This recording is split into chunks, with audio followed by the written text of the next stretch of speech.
মন্তেশ্বরে সিদ্দিকুল্লাহ চৌধুরীকে চোর চোর স্লোগান। গ্রন্থাগার মন্ত্রীর কনভয় লক্ষ্য করে চোর চোর স্লোগান। মন্তেশ্বরে কর্মসূচি সেরে ফেরার পথে মন্ত্রীকে চোর চোর স্লোগান দেওয়া হয়। নিজেদের তৃণমূল কর্মী বলে দাবি করেন বিক্ষোভকারীরা। বিজেপির সঙ্গে হাত মিলিয়ে বস্ত্রবরণ কর্মসূচিতে সামিল হওয়ার অভিযোগ। সিদ্দিকুল্লাহ চৌধুরীর বিরুদ্ধে সরব হন বিক্ষোভকারীরা। আমার দৃঢ় বিশ্বাস এর পিছনে এতদিন ধরে যারা ন্যাক্কারজনক ঘটনা আমার গাড়ি ভাঙচুর করেছে তারা ছাড়া আর কে হবে? সব জায়গা থেকে তারা পিছিয়ে যাচ্ছে, তাদের নাক ঘষে দিচ্ছে জনগণ এবং তাদের কথা শুনছে না।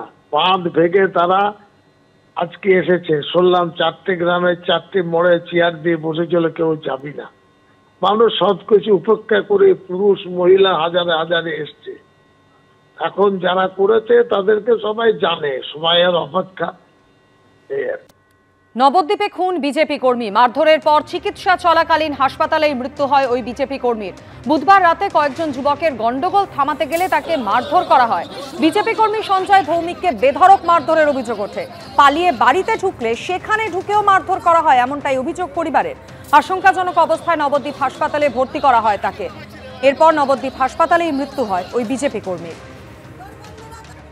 ওরা গন্ডগোল করছিল, তা আমার ভাই আর একটা ছেলে চন্দ্রশেখর নামে, সে বলছে তোরা গন্ডগোল করিস না বলে চন্দ্রশেখরকে প্রথমে মেরেছে।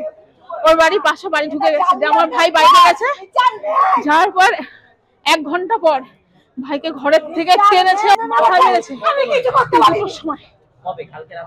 হ্যাঁ, খাস কলকাতায় দুষ্কৃতী ধরতে গিয়ে আক্রান্ত হলো পুলিশ, ঝরল রক্ত।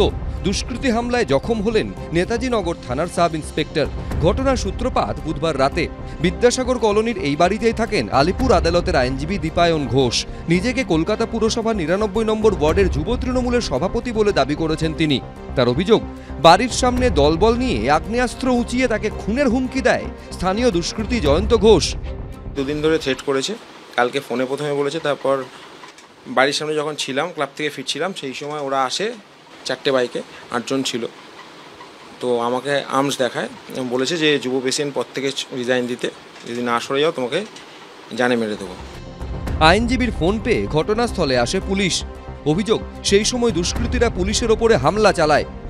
তিনি যখন পুলিশে ফোন করেন তখন পুলিশের তরফ থেকে, ঠিক আমরা যেখানে দাঁড়িয়ে রয়েছি, নেতাজিনগর থানার পুলিশ যখন তার বাড়িতে যায় তখন সেই দুষ্কৃতীরা সেখান থেকে চম্পট দেয়। এরপর পুলিশ যখন তাদেরকে ধরতে যায় তখন পুলিশের ওপরেই চড়াও হয় তারা। এখানেই শেষ নয়, যখন পুলিশ কর্মীকে মেডিকেল পরীক্ষা করাতে নিয়ে গেলে দুষ্কৃতীরা বাঘাযতীন স্টেট জেনারেল হাসপাতালে গিয়েও চড়াও হয় বলে অভিযোগ সার্জিক্যাল কাঁচি নিয়ে স্বাস্থ্যকর্মীদের আক্রমণ করা হয়। আইনজীবীর দাবি, তার ওয়ার্ডে অসামাজিক কাজের প্রতিবাদ করায় এই হামলা।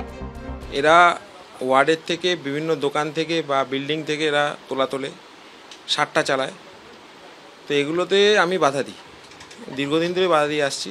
এতদিন করতেও পারছিলাম, মাসখানেক ধরে আবার বারবারন্ত শুরু করেছে। কার ইন্ধনে করেছে, কি করেছে আমি জানি না। তো সেটা নিয়ে আমাকে 2 দিন ধরে থ্রেট করেছে। ঘটনায় আতঙ্কিত আইনজীবীর পরিবার, পাশাপাশি চাঞ্চল্যকর অভিযোগ করেছেন আইনজীবীর বাবা। সাচ্চা পলিটিক্স করে দেখে আজকে এই অবস্থা। এর মধ্যে ভালো লোকই জড়িত আছে, যে এ ভালো কাজ করছে, পছন্দ না আর হতে পারে দলের লোকও। হ্যাঁ, নাহলে করবেটাকে? পিছনে লোক না ই করলে হয়, যাতে এই ছেলেটা যাতে উঁচু পজিশনে না যেতে পারে, বা বদনাম করা, বা একে বলা যায় না, একে সরিয়েও দিতে পারে, মানে পৃথিবী থেকে সরিয়ে দিতে পারে। এ তো মানে নিজেদের লোক ছাড়া কেউ হতে পারে না। ঘটনায় স্বতঃপ্রণোদিত মামলা রুজু করে মূল অভিযুক্ত জয়ন্ত ঘোষ সহ 6 জনকে গ্রেফতার করেছে পুলিশ। আবির দত্ত, এবিপি আনন্দ, কলকাতা।